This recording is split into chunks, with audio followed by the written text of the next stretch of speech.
আমাদের উদ্দেশ্য ছিল যেন আমরা যেন মানে তার দেহ অংশবিশেষ, এই যে আমাদের মাননীয় সংসদ সদস্য, জনপ্রিয় সংসদ সদস্য, তাকে যে তারা হত্যা করেছে, তার লাশটার কোনো একটা পার্ট যেন পাওয়া যায়, সেই কারণেই কিন্তু আমরা এই ঝড় বৃষ্টির মাঝে বিভিন্ন জায়গাগুলোতে আমরা কিন্তু অভিযান পরিচালনা করেছি। কারণ মামলার তদন্তের জন্য, বিশেষ করে তদন্ত, আপনারা জানেন যে একটা মামলা নিষ্পত্তি করতে গেলে সেখানে কিন্তু সুরাত রিপোর্ট, মেডিকেল রিপোর্ট, বিচার রিপোর্টের প্রয়োজন হয় এবং আলামত দরকার হয়।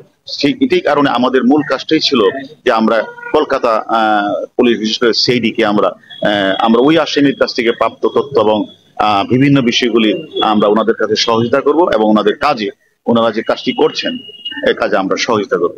আমরা মনে করি এই সহযোগিতা আমরা আমরা করতে পেরেছি এবং আমরা যে উদ্দেশ্যে এসেছিলাম যে আমরা একদিকে আলামত উদ্ধারে সিআইডি পুলিশকে সহযোগিতা করা, অন্যদিকে যে আমাদের ডিজিটাল যে এভিডেন্স সেইগুলি আমরা একটু নিজ চোখকে দেখা, এবং কলকাতার পার্টি যে পুলিশ সদস্য আছে, মানে কলকাতার পার্টি যে অপরাধী আছে জাহিদ, জাহিদের সাথে আমরা আমাদের মূল ঘাতকের কথার সাথে মিলিয়ে নেওয়া, এইগুলি করে এবং মূল জাহিদ এবং মূল ঘাতকরা কোথায় কোথায় গিয়েছেন, কোন কোন সেইগুলি থেকে আমরা একটু খোঁজখবর নেওয়া। এই ক্ষেত্রে আমি মনে করি আমরা যে উদ্দেশ্যে এসেছিলাম কলকাতার মাটিতে, সেটা আমরা পুরোপুরি 100 ভাগে আমরা সফল।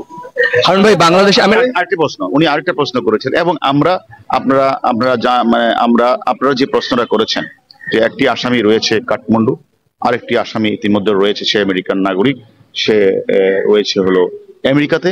আমরা কিন্তু অলরেডি আমাদের কলকাতার অনেক পুলিশ সদস্যের সাথে আমাদের কথা হয়েছে, কলকাতার কমিশনার স্যারের সাথে কথা হয়েছে, আমরা আইবির যে চিফ তার সাথে কথা হয়েছে, সিআইডির প্রধানের সাথে আমাদের কথা হয়েছে, বিশেষ করে যেহেতু সিআইডি মামলার তদন্ত তাদের সাথে, এবং সিআইডি প্রধান যেহেতু তারা যেহেতু মামলাটা তদন্ত করছে, সিআইডির সাথে আমরা একাধিকবার কথা বলেছি।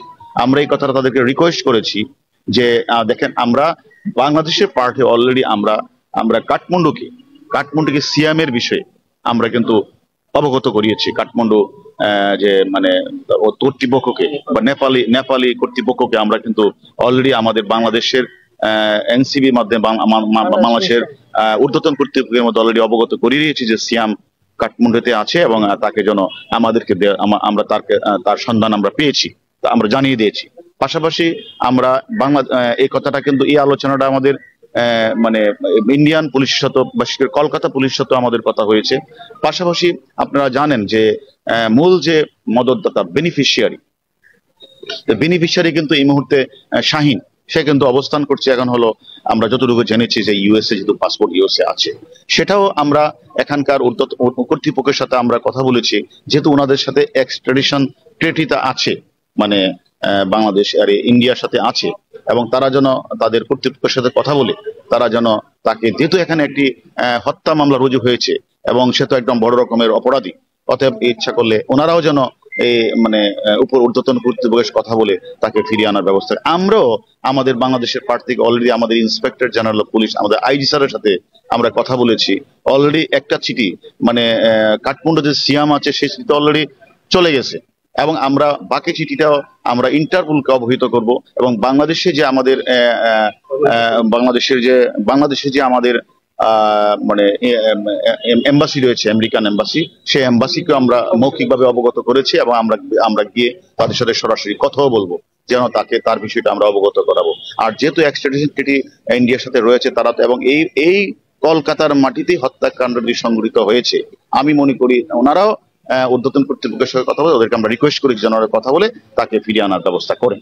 কারণ ভাই, ফরেনসিক বাংলাদেশের মানুষ জানতে চাইছে, আমরা লাইভে আছি, বাংলাদেশের মানুষ জানতে চাইছে এই যে 5 দিনের গোয়েন্দা প্রধান সফর করলেন, আপনারা ইনভেস্টিগেশন করলেন, কি নিয়ে ফিরছেন, আর ফরেনসিক এবং এরপর ডিএনএ কিভাবে হবে, এটা বাংলাদেশের মানুষ জানতে চাইছে।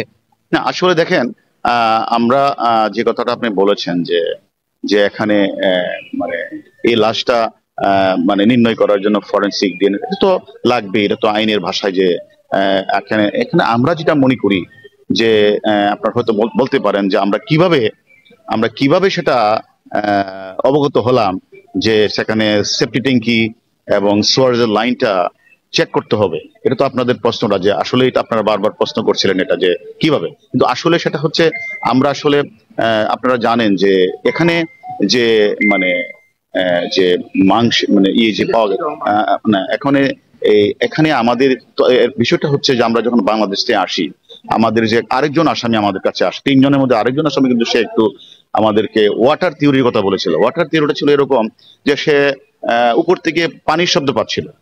আমরা ওইটাকে এবং বাংলাদেশের পারিপার্শ্বিকতা বিবেচনায় এনেই আমরা কিন্তু ওনাদেরকে রিকোয়েস্ট করেছিলাম, বিশেষ করে সিআইডিকে, যে একটু আপনারা সোয়ারেজ লাইন এবং কমোড প্লাস সেফটি ট্যাঙ্কি এগুলো একটু চেক করান। এবং আপনারা এটাও জেনেছেন সেখান থেকে আমাদের ভিকটিমের অনেক অনেক মানে দেহের অনেক অংশ উদ্ধার হয়েছে।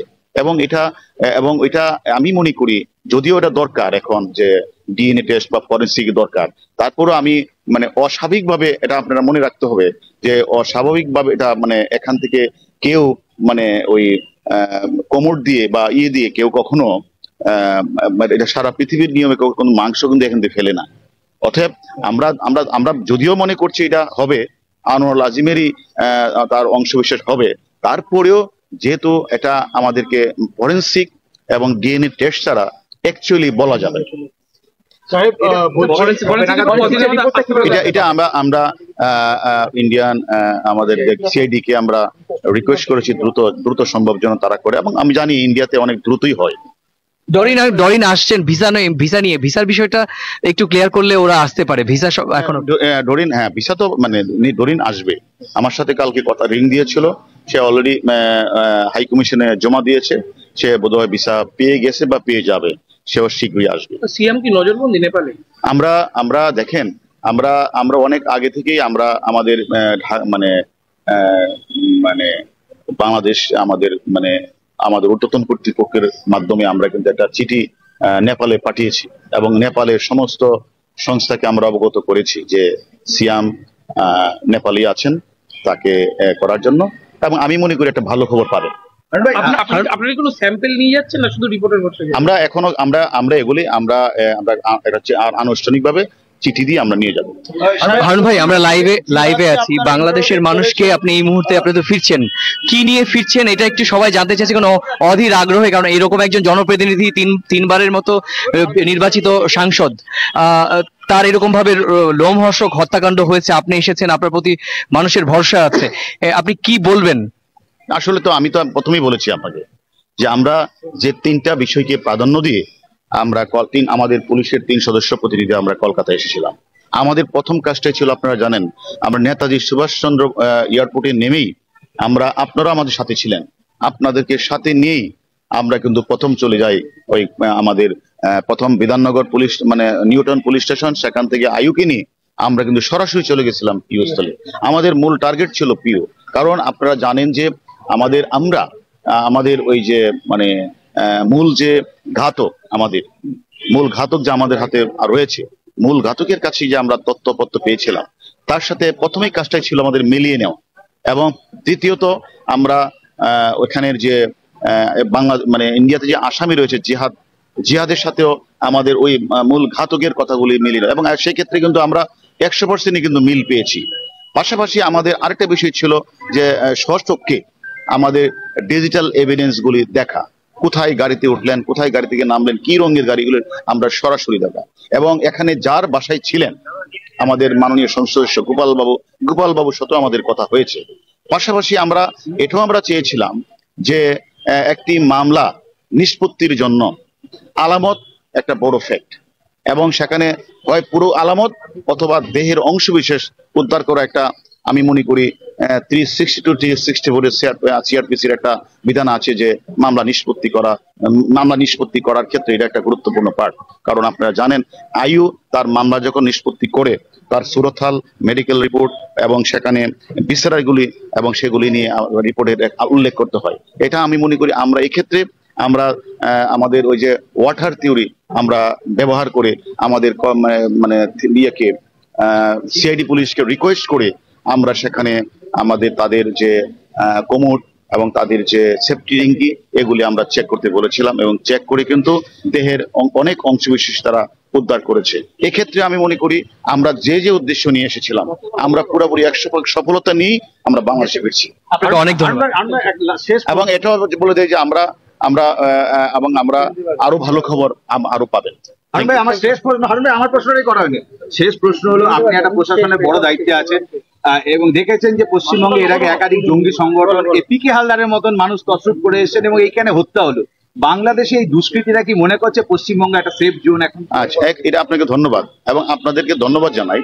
আমি যে আপনারা এই ঝড় বৃষ্টির মাঝে আপনাদের ধন্যবাদ দিয়ে আমি পারছি না যে আপনারা প্রতিটি সদস্য, আমরা যারা কলকাতায় আপনারা মিডিয়ার মিডিয়াতে আপনারা জব করেন, আপনারা সকলেই আমাদেরকে এই যে 4টা দিন আপনারা আমাদের সাথে ছিলেন, আপনারা বিভিন্নভাবে আমাদের সহযোগিতা করেছেন, এই জন্য আমি আপনাদেরকে ধন্যবাদ জানাই। পাশাপাশি আমি ধন্যবাদ জানাই কলকাতা, বিশেষ করে আমাদের যে কলকাতার কমিশনার মহোদয়কে, উনি আমাদেরকে অ্যাপয়েন্টমেন্ট করার সুযোগ করে দিয়েছেন। আইবির যে আইজিপি, উনি আমাদের সাথে দেখা করেছেন। এবং বিশেষ করে ধন্যবাদ জানাই সিআইডি কে এবং সিআইডির যে চিফ, উনাকে, যে উনি এত সহজ সরল ভাবে আমরা যখন যেটা চেয়েছি ওনারা আমাদেরকে গাড়ি দিয়েছেন। ওনারা আমরা যখনই কথা বলতে চেয়েছি কথা বলার সুযোগ দিন। এতে মনে করি আজকে আমাদের বাংলাদেশের পুলিশ সদস্যরা আমরা এখানে এসে বিভিন্ন দপ্তরের সাথে যে আমাদের কথা হয়েছে, ইন্টারাকশন বৃদ্ধি পেয়েছে, পারস্পরিক সহযোগিতা বৃদ্ধি পেয়েছে। আমি মনে করি আগামী দিনগুলিতে এমনিও আমরা টেলিফোনের মাধ্যমে, আমরা জানেন কিছুদিন আগে টিপু মার্ডারের মামলায় মূল আসামি এখানে ছিল, আমরা ওনাদের সাথে টেলিফোনে কথা বলে কিন্তু আমরা নিয়েছি। এর কিছুদিন আগে আপনারা লক্ষ্য করেছেন চামরাঙ্গিচুর একজন শিল্পপতিকে হত্যা করেছিল, লেদারমণিকে আমরা এখান থেকে ফিরিয়ে নিয়েছি আমাদের সাথে। কিন্তু এইবার আমি মনে করি কলকাতার পুলিশের সাথে আমাদের যে হৃদ্যতার সৌহার্দ্যপূর্ণ পারস্পরিক সম্পর্ক তৈরি হয়েছে, ইন্টারাকশন তৈরি হয়েছে, আগামী দিনগুলিতে আমরা কোনো অপরাধী বাংলাদেশকে অপরাধ করে কলকাতাকে তারা স্বর্গীয় ভবন মনে করবে, স্বর্গীয় স্থান মনে করবে, এটা মনে করার কোনো প্রশ্নই আসে না। তাদেরকে আমরা এখন আরো দ্রুত সহজে এই কলকাতা থেকে ধরে নিতে পারবো। Thank you.